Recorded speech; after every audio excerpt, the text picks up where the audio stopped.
I confronted my husband with the evidence from the detective agency. His face was a mask of resolve as he said, "Roy and I have been having an affair. I'm in love with her, and I've decided to be with her. You need to leave." "Is this really what you want?" I asked, struggling to keep my voice steady. "It doesn't matter what happens next," he replied, his tone unyielding. I took a deep breath and thought about my own life. My name is Amy. I'm 37 years old and work in an office. I live with my husband Ted and our 5-year-old daughter Katie. We're close and support each other through our shortcomings. For now, we're happy as a family. Ted is a fantastic cook and always prepares dinner for us. Since I often work late and put in a lot of overtime, I truly appreciate that Ted handles the housework. One day, my husband sustained an unexpected ligament injury. He decided to play basketball with friends for the first time in ages, pushing himself to make a shot despite not having exercised regularly since starting his job. Although he's 5 years younger than me at 32, his lack of fitness showed. It made no sense for him to act so recklessly, especially with a job and a child to consider. When we were dating, his impulsiveness seemed exciting and new, but now it feels like a major flaw. The injury has landed him in the hospital, requiring him to take time off work. That means I'll have to handle the housework and look after our child alone. Adding to the frustration, the injury occurred at a multi-sport facility, not even a proper basketball court. The company could be outraged if they found out, and he might even face termination. I felt a surge of anger and disillusionment. His irresponsible behavior as an adult has become a serious burden. The doctor said he'll need to stay in the hospital for about 2 weeks. I brought him a change of clothes, a phone charger, and other essentials. "Thanks for bringing these, Amy," he said, his voice unusually upbeat. I couldn't hide my frustration. "Why are you so cheerful? Normally you'd be more upset." "Well, what can I do? It was an accident. Plus I'll use my paid vacation days, so it'll be fine." "Fine. If it weren't for your injury, you could have saved those vacation days for something important like our daughter's kindergarten event or a family trip. That's what they're meant for. Now your coworkers and bosses will have to pick up the slack because you can't come to work.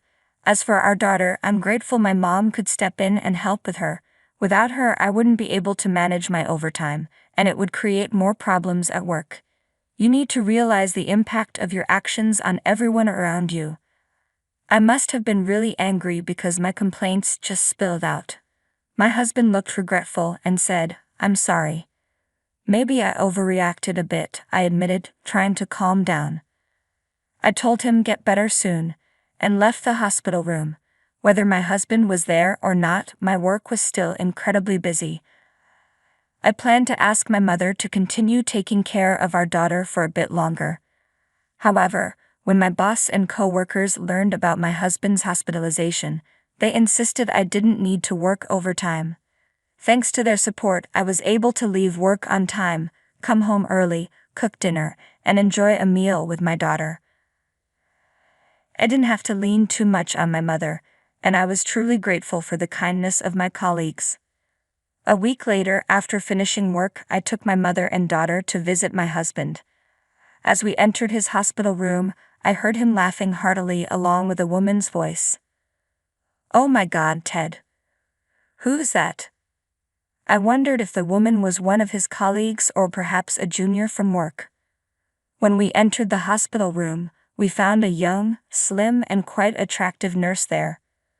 "Oh, it's your wife and your lovely daughter," she said, giving us a polite bow before leaving the room. "While I'm juggling everything, you're here chatting with a beautiful nurse so casually," I said, my frustration evident.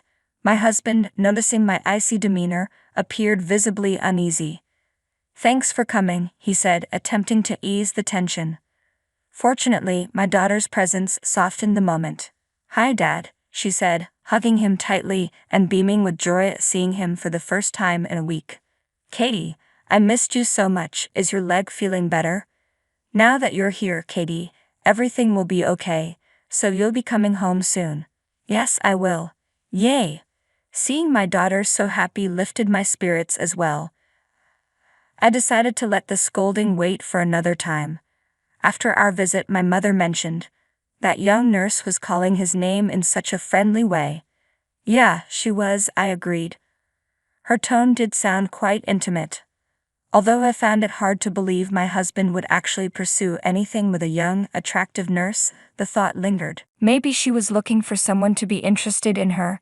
They say nurses don't meet many men, so she could be quite forward.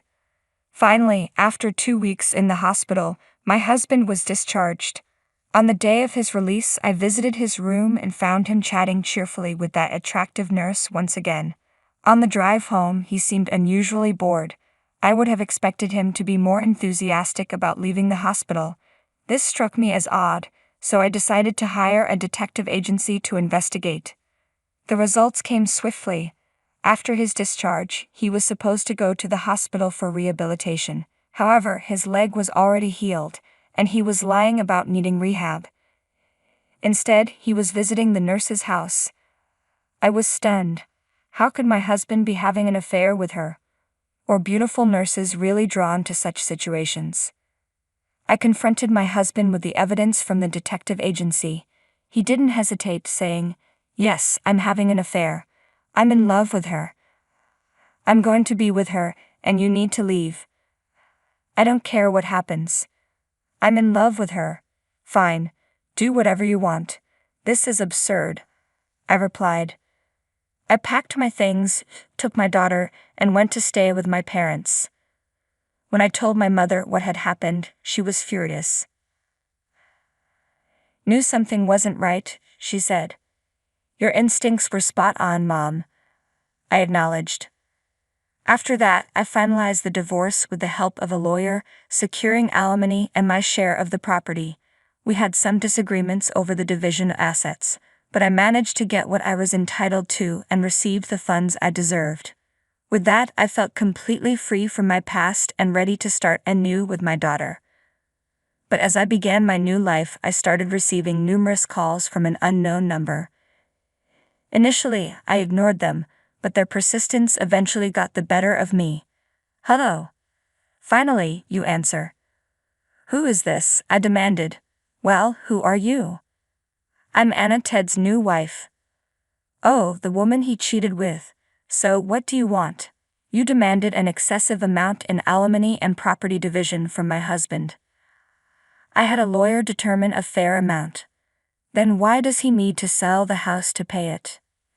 "That's because his salary isn't high enough." "How can his salary be low if he works for a foreign invested company?" "What are you talking about?" "I'm the one working for a foreign invested company, not him." "What do you mean?" "I'm sure my husband lied to you to make himself look better. I often complained to him about my job and the issues I faced, so he probably used that information to mislead you. The truth is, he's just a regular employee at a small company with a salary that's about half of mine." "That's a scam." He claimed he worked for a foreign invested company and that he owned the house outright.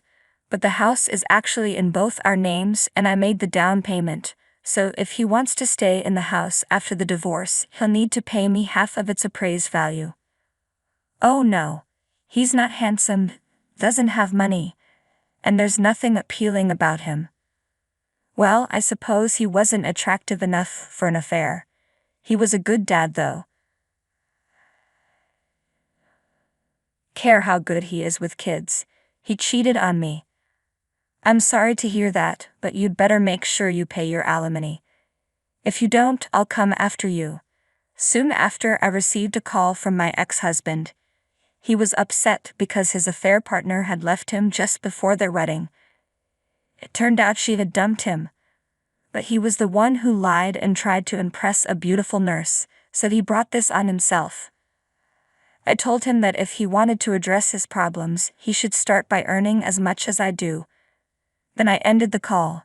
Since then, I only see my ex-husband when my daughter wants to visit him. Each time he sees me, he complains about his situation. I've heard that his injury from playing basketball has caused significant issues at work. His boss is furious, and it seems he'll never get promoted. Honestly, he brought this on himself. Meanwhile, I'm back home, working diligently while my parents help me raise my daughter.